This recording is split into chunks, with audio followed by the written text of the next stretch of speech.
Bismillahirrahmanirrahim. Assalamualaikum warahmatullahi wabarakatuh. Perkenalkan, nama saya Nurul Fadilah dengan NIM O1A1 20194 angkatan 2020 jurusan Farmasi Universitas Haloleo. Di sini saya akan mempresentasikan mengenai gangguan enzim pencernaan dan cara mengatasinya.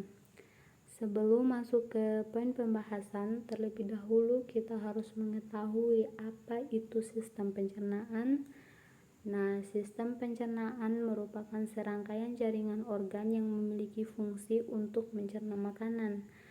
Makanan-makanan yang akan dicerna itu akan diproses melalui pencernaan mekanis dan pencernaan kimiawi. Pencernaan mekanis itu adalah suatu proses yang melibatkan organ-organ pencernaan, sedangkan pencernaan kimiawi adalah suatu proses yang melibatkan kelenjar-kelenjar pencernaan. Organ-organ yang dibutuhkan dalam sistem pencernaan yaitu pertama rongga mulut. Di dalam rongga mulut ini ada beberapa alat pencernaan seperti gigi, lidah, dan kelenjar ludah. Pada rongga mulut ini terjadi pencernaan mekanik saat makanan diubah menjadi bolus. Yang kedua, kerongkongan merupakan saluran penghubung antara mulut dengan lambung. Melalui kerongkongan ini, makanan akan didorong masuk ke dalam lambung dengan gerak peristaltik. Makanan hanya membutuhkan waktu 6 detik dari mulut untuk sampai ke lambung. Yang ketiga adalah lambung, terletak di dalam rongga perut bagian atas dan di bawah diafragma.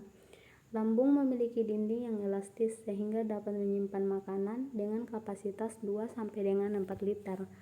Makanan dicerna dalam lambung kurang lebih 6 jam. Setelah itu, cimia meninggalkan lambung menuju usus halus. Yang keempat adalah usus halus. Nah, di usus haluslah tempat terjadinya pencernaan secara kimiawi dan tempat penyerapan zat-zat makanan. Makanan yang masuk ke dalam usus halus ini bercampur dengan enzim yang dihasilkan dari hati dan pankreas. Selanjutnya, air dan makanan yang tidak tercerna akan masuk ke dalam saluran pencernaan makanan yang disebut usus besar. Fungsi utama usus besar ini adalah menyerap air yang masih ada dalam saluran pencernaan. Bagian usus besar yang terakhir disebut rektum, yang panjangnya kurang lebih 12 cm dan diakhiri dengan anus. Anus inilah lubang akhir dari saluran pencernaan sebagai jalan pembuangan fases.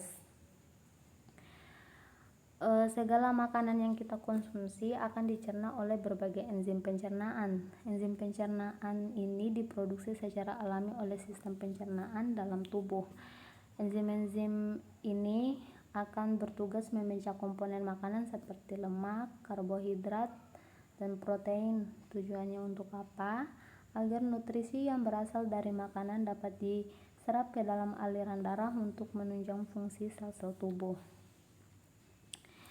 Enzim-enzim tersebut adalah pertama enzim amilase, diproduksi di kelenjar air liur, pankreas, dan usus halus. Enzim ini bertugas memecah karbohidrat menjadi glukosa.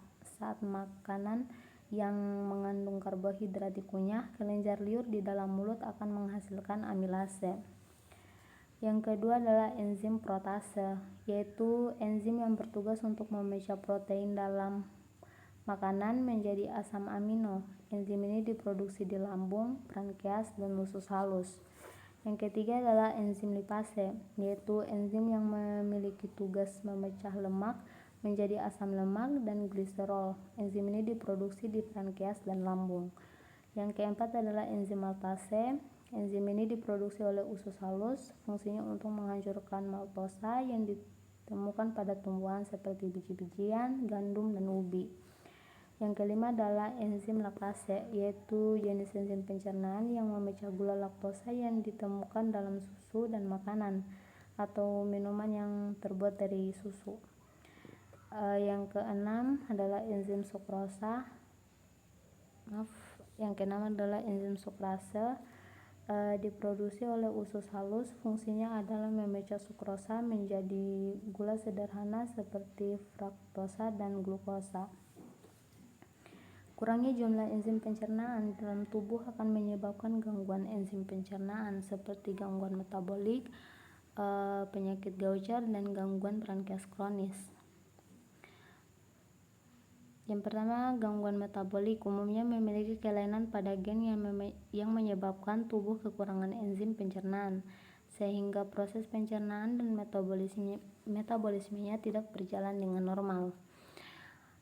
Kondisi ini dapat menyebabkan penumpukan racun dan tidak terserapnya berbagai nutrisi yang penting bagi tubuh akibat tidak cukup atau tidak adanya enzim pencernaan tertentu. Yang kedua adalah penyakit Gaucher. Penyakit genetik yang diturunkan dari orang tua ditandai dengan ketidakmampuan tubuh dalam memecah zat lemak sehingga terjadi penumpukan lemak pada organ hati, sumsum tulang belakang, dan limpa. Pengobatannya bisa berupa terapi penggantian enzim, pemberian obat-obatan untuk osteoporosis, hingga operasi untuk memperbaiki kerusakan dalam tubuh akibat kelainan Gaucher. Yang ketiga, gangguan pankreas kronis terjadi ketika pankreas tidak memproduksi cukup enzim untuk memecah dan menyerap makanan. Akibatnya itu nutrisi seperti lemak, vitamin, dan mineral tidak dapat diserap oleh tubuh.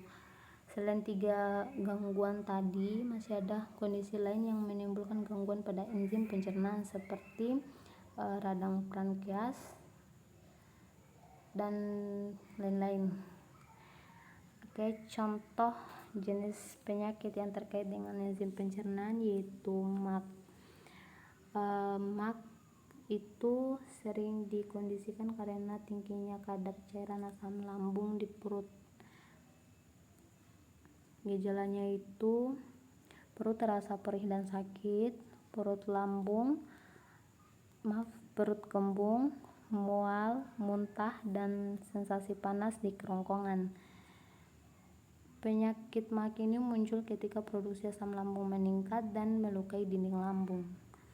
Salah satu cara mengatasinya adalah dengan minum obat. Contohnya seperti jenis obat antasida. Jenis obat ini mengatasi MAC dengan cara menetralkan asam lambung. Obat ini bekerja cukup cepat sesaat setelah diminum.